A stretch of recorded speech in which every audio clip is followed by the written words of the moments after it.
दिल की धड़कन बहुत ही तेज़ बढ़ रही है, बहुत ज़्यादा घबराहट हो रही है, रोना आ रहा है, ऐसा डर लग रहा है कि कहीं मैं पागल ना हो जाऊं या मेरी मौत ना हो जाए।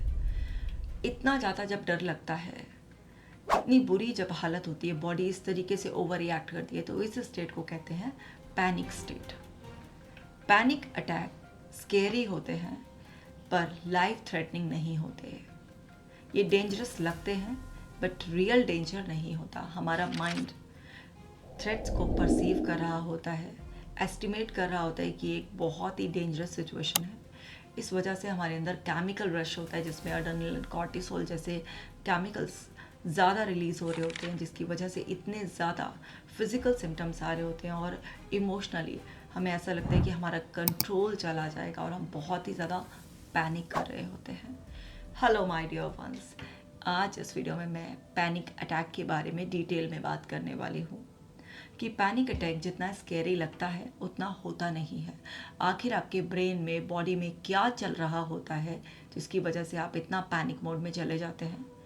और ये एक डिफेंस मैकेनिज्म है जो आपको बचा रहा होता है किसी उस डेंजर से जिसे आपके माइंड ने सिर्फ डेंजर की तरह परसीव कर लिया है। मैं आपको ऐसी 7 अमेजिंग टेक्निक बताऊंगी जिससे कि आप पैनिक स्टेट से तुरंत बाहर आ जाएंगे। तो चलिए शुरू करते हैं। पैनिक मोड में जब आप होते हैं तो आपके अंदर फाइट फ्लाइट मोड ऑन होता है, यानी कि आप अपने नर्वस सिस्टम के सिंपैथेटिक नर्वस सिस्टम से ऑपरेट कर रहे होते हैं। आप फाइट फ्लाइट मोड में होते हैं और आपके अंदर अड्रेनल, कॉर्टिसोल जैसे केमिकल्स का हाई रश होता है। आपके ब्रेन का अमेगडाला पार्ट एक थ्रेट को परसीव कर रहा होता है।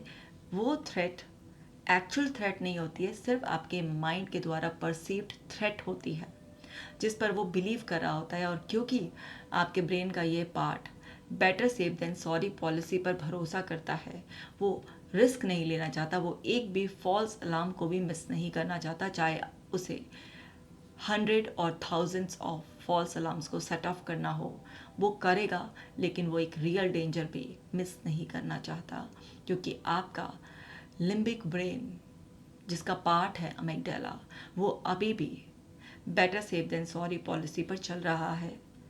इवोल्यूशन प्रोसेस में आपके ब्रेन का प्रीफ्रंटल कॉर्टेक्स इवॉल्व हुआ, जो कि अब बहुत अच्छी तरीके से थ्रेट को डिटेक्ट कर लेता है। लेकिन जब आपका अमेगडाला डेंजर सेंस करता है तो उस टाइम पर वो आपके प्रीफ्रंटल कॉर्टेक्स की बात सुनना बंद कर देता है और आपके इस तरह से इमोशनल फिजिकल रिएक्शंस आने लग जाते हैं। और कुछ समय के बाद आपको समझ में आता है कि वो डेंजर एक्चुअली एक एस्टिमेटेड, एक परसीव डेंजर था। रियल में ऐसा कुछ भी था ही नहीं।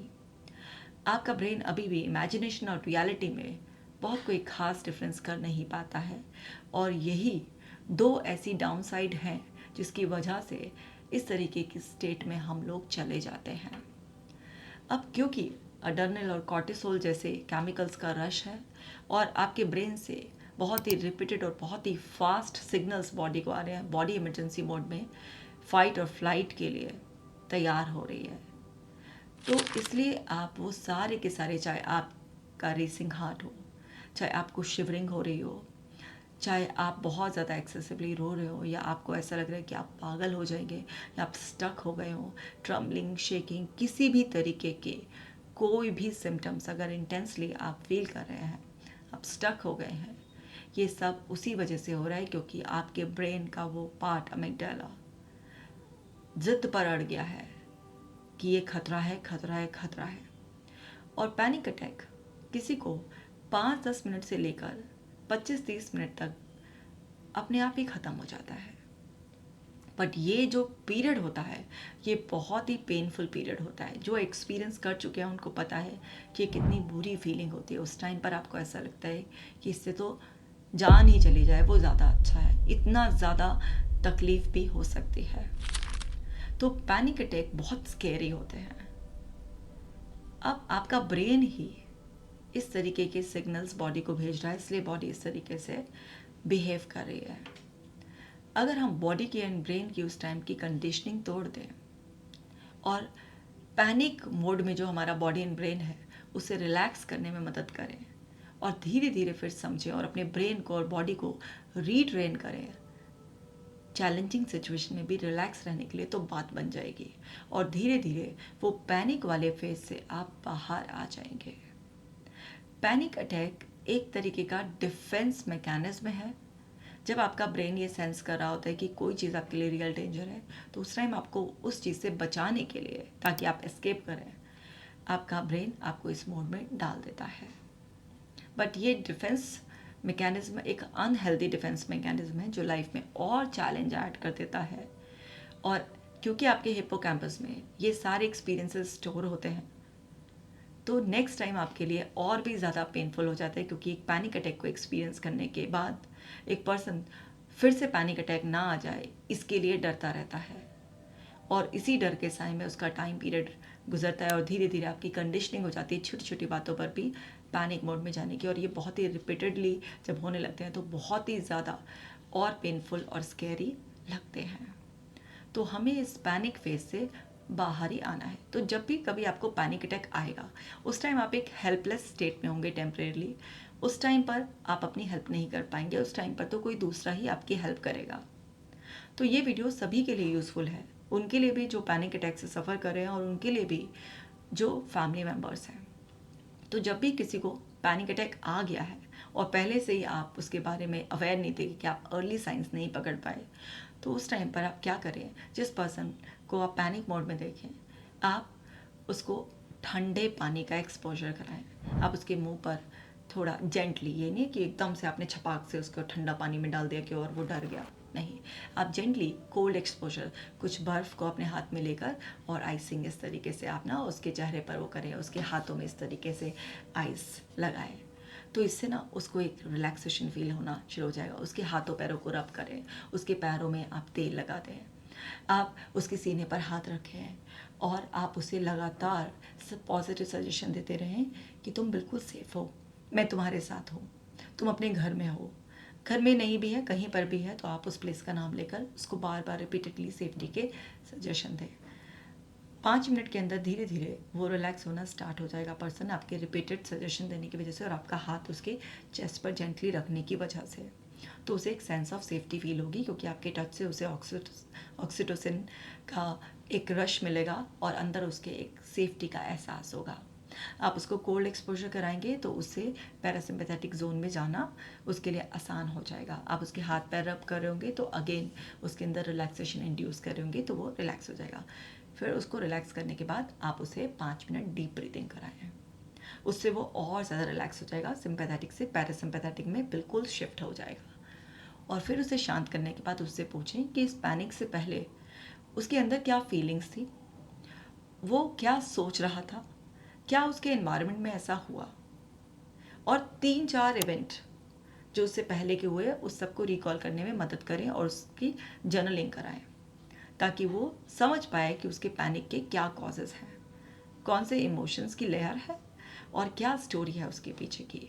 तो इस सब से आप अपने फैमिली मेम्बर की मदद कर सकते हैं।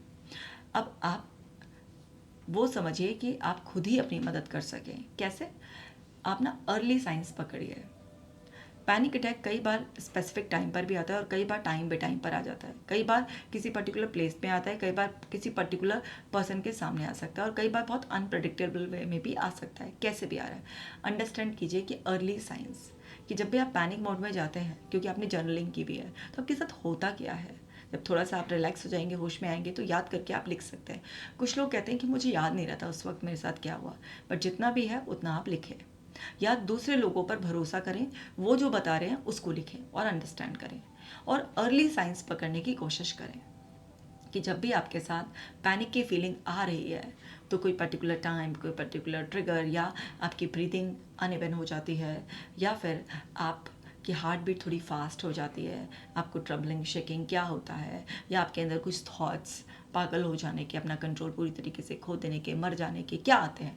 क्योंकि कई बार पैनिक अटैक बिल्कुल हार्ट अटैक जैसा भी होता है। तो इनिशियली जब फर्स्ट टाइम आता है तो लोग समझ ही नहीं पाते हैं पैनिक अटैक को, तो मेडिकल हेल्प के लिए जाते हैं, बट डॉक्टर बताते हैं कि ये हार्ट अटैक नहीं था, ये पैनिक अटैक था और आपको अपने ऊपर काम करना है। आपके अंदर कुछ तो ऐसा चल रहा है जिसकी वजह से आप पैनिक मोड में जा रहे हैं, बट लोग अपने ऊपर काम नहीं करते हैं, इसलिए रिपीटेड पैनिक अटैक मोड में वो जाते हैं। तो इनिशियली आप मेडिकल हेल्प के लिए जा सकते हैं, बट जब पता चल जाए कि पैनिक अटैक है तो आपको बार बार डॉक्टर के पास जाने की बजाय अपने ऊपर काम करना है। तो अब ना सबसे पहले आपकी लाइफ में क्या ऑनगोइंग इशू है उसकी जर्नलिंग कीजिए। फर्स्ट स्टेप, आप कैसा फील करते हैं मोस्ट ऑफ द टाइम, आपकी लाइफ में क्या क्या चैलेंजेस चल रहे हैं, वो सब लिखकर अपनी स्ट्रगल लिखने के बाद क्या क्या आपके पास सोल्यूशन है पूरा का पूरा इस तरीके से जर्नलिंग करें। कैसे आप अपने इमोशंस को शिफ्ट कर सकते हैं, कौन से इमोशंस को रिलीज़ करने की ज़रूरत है, कौन से इमोशनल स्टेट्स को बिल्ड करने की ज़रूरत है, किन लोगों की आप हेल्प लेंगे, आपके कौन कौन से स्ट्रेसर्स हैं, आपके ट्रिगर्स क्या हैं, पूरा का पूरा लिखिए। क्या क्या चीज़ें चैलेंजिंग टाइम में भी आपके पास पॉजिटिव है, पूरा सब डॉक्यूमेंटेशन करें। इससे आपके ब्रेन में जो ऑलरेडी स्ट्रक्चर है उसमें आप मॉडिफिकेशन कर रहे हैं और अपनी रीस्ट्रक्चरिंग कर रहे हैं। तो आपने जो एग्जिस्टिंग है उसको भी लिखा एंड जो आप बना सकते हैं उसको भी आपने लिखा। तो इससे आपका स्ट्रक्चर थोड़ा शिफ्ट हो जाएगा। फिर उसके बाद नेक्स्ट स्टेप इस तरीके से आपने इम्प्रूव करा, फिर और करें, फिर इस तरीके से करते करते आप धीरे धीरे अपने ऊपर ऐसे कॉग्निटिवली काम करते रहें। दूसरा, आपको पैनिक की फीलिंग लग रहा है कि मुझे आ रही है, तो आप क्या करें, तुरंत अपनी फिजियोलॉजी को चेंज कर दें। आप बैठे हैं तो खड़े हो जाएं, खड़े हैं तो बैठ जाएं, चलना शुरू कर दें, कुछ भी फिजियोलॉजी को चेंज करें। फिर लुक अराउंड, चारों तरफ देखें अपनी नज़रें घुमाकर, और आपके आसपास का जब आप एनवायरनमेंट देखते हैं तो उससे ना आपके अंदर बहुत ही ज़्यादा सेफ्टी का एहसास होता है। तो कोई भी क्विकली आप 5 चीज़ें नोटिस करें, 4 चीज़ें क्विकली टच कर लें, 3 चीज़ें सुनें, 2 चीज़ें स्मेल करें, 1 चीज़ आप टेस्ट करें। तो इस सब से आपका वो पैनिक वाला वो ख़त्म हो जाएगा। तो आपने ये किया एंड फिर उसके बाद आप अनइवन ब्रीथिंग करें, डीप ब्रीथिंग, कई बार fast breathing, deep breathing, fast breathing, and उसके बाद आप पानी पी लें। प्रेफरेबली आप थोड़ा ठंडा पानी पिएं इस तरीके से। तो ये दूसरा तरीका हो गया जिससे कि आप अपने पैनिक अटैक को सेंस कर कर वहीं के वहीं ख़त्म कर सकते हैं। थर्ड है कोल्ड बाथ। जब भी आपको स्ट्रेस लग रही है, बॉडी में कुछ टाइटनिंग लग रही है, आपको लग रहा है कि अनईजी फील करना स्टार्ट हो गया है, तो आप कोल्ड शावर लें। तो जैसे ही आप ठंडा शावर लेते हैं तो आप एकदम रिलैक्स हो जाते हैं, या फिर एक टब में थोड़ा बर्फ़ डालकर उसमें बैठ जाएं। ध्यान रखें कि आपको कोई और मेजर हेल्थ कंप्लेंट्स हैं जिसमें आप कोल्ड एक्सपोजर नहीं कर सकते, हार्ट से रिलेटेड प्रॉब्लम है तो आप अवॉइड करें, अदरवाइज़ आप ये आराम से कर सकते हैं।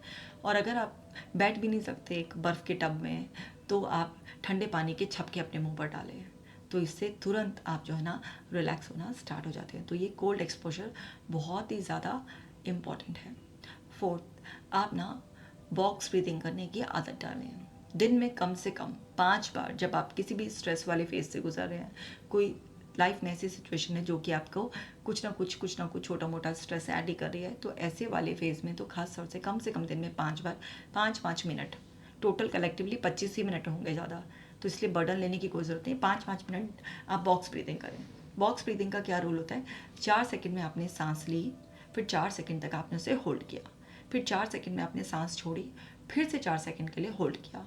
इस तरीके से आप पहले 4 काउंट पर 4 सेकेंड में करें, फिर आप इसे 5-10 तक भी ऐसे लेकर जाएं और आदत डालें इसको करने की। तो इससे आपको बहुत ही ज़्यादा रिलीफ मिलेगा। फिफ्थ जो टेक्निक है वो है आपकी पॉजिटिव सोमैटिक एंकर आप सेट करें। तो प्रेफरेबली आप ना या तो अपने चेस्ट पर हाथ रखकर अपने आप को पॉजिटिव अफर्मेशन दे सकते हैं कि मैं सेफ़ हूँ, बिल्कुल मैं अपने इश्यूज़ पर लगातार काम कर रही हूँ और हर दिन मेरी लाइफ बेटर होती जा रही है, मैं बिल्कुल सेफ़ हूँ, आई एम ग्राउंडेड, है ना, आई एम प्रोटेक्टेड, इस तरीके की बातें कहकर ऐसे, या तो आप ऐसा भी कर सकते हैं। सो नेक्स्ट टाइम आपकी जब एंकरिंग हो जाएगी तो आप जैसे ही ऐसे रखेंगे तो एकदम सेफ्टी की फीलिंग आएगी। अगर आप यहाँ नहीं रखना चाहते तो आप अपने राइट हैंड के थंब और इंडेक्स फिंगर के साथ भी इस तरीके की पॉजिटिव एंकरिंग कर सकते हैं, यानी कि ऐसे मिलाकर इनको, और आप पॉजिटिव सजेशंस बार बार दें और आप ना एज इफ़ कि आप उस रियलिटी को एंजॉय कर रहे हैं, आप अपनी पॉजिटिव इसको एंकरिंग कर लें। तो नेक्स्ट टाइम आपको वो सब कुछ बोलना नहीं पड़ेगा, जैसे ही आप ज्वाइन करेंगे एकदम से वो एंकर आपका ट्रिगर हो जाएगा। ये पॉजिटिव एंकर है तो वही आपको प्रोटेक्ट करेगा। 6 जो तरीका है डेली मेडिटेशन की, और आपको अफर्मेशन प्रैक्टिस करने की हैबिट डालनी है। अपनी कस्टमाइज अफर्मेशन प्रोग्रेसिव वे में आप लिखें, और मेडिटेशन, चाहे आप गाइडेड मेडिटेशन करें या आप सिर्फ ब्रीदिंग मेडिटेशन करें, आप ना या सिर्फ अपनी ब्रेथ को ऑब्जर्व करने वाला माइंडफुलनेस मेडिटेशन करें। आपसे हो रहा है नहीं हो रहा है, रोज़ाना एक पर्टिकुलर जगह एक पर्टिकुलर टाइम पर बैठें। धीरे धीरे धीरे धीरे आपका ब्रेन, जो शुरुआत में बिल्कुल मेडिटेशन में मन नहीं लगता है, आप देखेंगे 3 वीक्स के बाद आप बिल्कुल सेटल हो जाएंगे और वहाँ बैठते ही आपका दिमाग समझ जाएगा कि आप मेडिटेट करने के लिए बैठे हैं और धीरे धीरे आपका मन लगना शुरू हो जाएगा। आपको ब्रेथ वर्क और मेडिटेशन करना ही होगा। आप समझ लीजिए, आप चाहे कितना भी अवॉइड कर लीजिए, लेकिन आपको ये करना ही होगा। इसके करे बिना काम नहीं चलेगा। ये सब चीज़ें आपको सिंपल लगती होंगी, हो सकता है कई बार रिपीटेटिव लगती हूँ और आपको लगता हो कोई ऐसा यूनिक तरीका बता दे बस, जिससे ना एकदम से पैनिक अटैक आने बंद हो जाए। ऐसा कोई यूनिक तरीका नहीं है। आप अपने बेसिक्स नहीं करते हैं, इसलिए ऐसा हो रहा है। तो आपको ये करना ही करना है। और आपको पता है कि मेरी ऐप पर कितने सारे मेडिटेशन, अफर्मेशन और ब्रीदिंग एक्सरसाइजेस हैं। उन सब को आप प्रैक्टिस कर लीजिएगा। एंड 7th यह है, आपको पॉजिटिव जर्नलिंग डेली करनी है। आप किसी भी टफ टाइम से गुजर रहे हैं तो वो एक चैलेंजिंग समय है, नो डाउट, लेकिन उसमें भी बहुत कुछ अच्छा हो रहा है। तो हमारे ब्रेन की टेंडेंसी के अकॉर्डिंग जब भी कुछ लाइफ में स्ट्रगल, चैलेंज होता है तो वो पॉजिटिव की तरफ देखना बंद कर देता है। सारा फोकस, सेलेक्टिव अटेंशन नेगेटिव पर चली जाती है, डिसक्वालीफाई द पॉजिटिव हो जाता है। तो ऐसे में आपको कॉन्शियसली उसका फोकस शिफ्ट करना होता है ब्रेन का, ताकि हर समय सिंपैथेटिक नर्वस सिस्टम से ऑपरेट ना करे, पैरासिम्पैथेटिक में भी रहे। तो उस टाइम पर आप ना पॉजिटिव इवेंट्स को डॉक्यूमेंट करना शुरू करें। तो उससे आपको सेंस ऑफ सेफ्टी मिलती है, आपके अंदर पॉजिटिविटी रहती है, आपके अंदर एक हिम्मत रहती है और आप बार बार पैनिक अटैक वाली स्टेज में नहीं जाते हैं। चैलेंज होता है, चैलेंज पे वर्क कर होते हैं, लेकिन आप पैनिक में नहीं जाते हैं। और जो भी आपकी कंडीशन इंप्रूव हो रही है उसको भी ज़रूर लिखें, डेली लिखें आप। इस सब से आपको बहुत ही ज़्यादा अच्छा रहेगा। आपने सिर्फ और सिर्फ अच्छे से सोए उसको भी लिखें, अच्छे से आपने खाया उससे भी लिखें, किसी ने आपकी मदद करी उसको भी लिखें, आपने खुद अपने एफर्ट्स डालकर कुछ करा उसको भी लिखें। तो ये सब आपको करना है। और साथ के साथ आपके कोई भी नेगेटिव इमोशंस को प्रोसेस करने के लिए आपकी बॉडी का हेल्दी होना बहुत ज़रूरी है। और आपकी बॉडी हेल्दी कब होगी? जब आप अपने खाने पीने का अच्छे से ध्यान रखेंगे, आप स्लो ईटिंग करेंगे, माइंडफुल ईटिंग करेंगे, आपका गट ब्रेन एक्सेस का बहुत अच्छे से ध्यान रखेंगे, क्योंकि आपका अनहेल्दी गट आपके इमोशंस को इतना ज़्यादा डिस्टर्ब्ड कर देता है कि आप इमेजिन भी नहीं कर सकते। आपका गट केवल डाइजेशन के लिए रिस्पॉन्सिबल नहीं है, आपके इमोशंस के रेगुलेशन के लिए भी बहुत ज़्यादा रिस्पॉन्सिबल है। जो लोग अपनी गट हेल्थ ख़राब कर लेते हैं उल्टा सीधा खाना खाकर और लाइफस्टाइल ख़राब फॉलो कर कर, आप अपनी बॉडी को मूव नहीं करते हैं, हाथ पैर चलाते नहीं, एक्सरसाइज करके आप राजी नहीं हैं, खाएंगे आप ढंग का नहीं, आप सोएंगे टाइम पर नहीं, उठेंगे टाइम पर नहीं, तो आप अपनी गट हेल्थ को बर्बाद कर देते हैं, आप अपनी बॉडी को अनहेल्दी कर देते हैं और आप हैं साइकोसोमैटिक। आपके इमोशंस को प्रोसेस करने के लिए आपकी बॉडी की ज़रूरत है। आपकी बॉडी एक चलती फिरती केमिकल लेबोरेटरी है, लेकिन आपने इसी लेबोरेटरी का तहस नहस कर रखा है, सत्यानाश कर रखा है। तो ये आपके इमोशंस को अच्छी तरीके से प्रोसेस करने में आपको सपोर्ट नहीं करती है।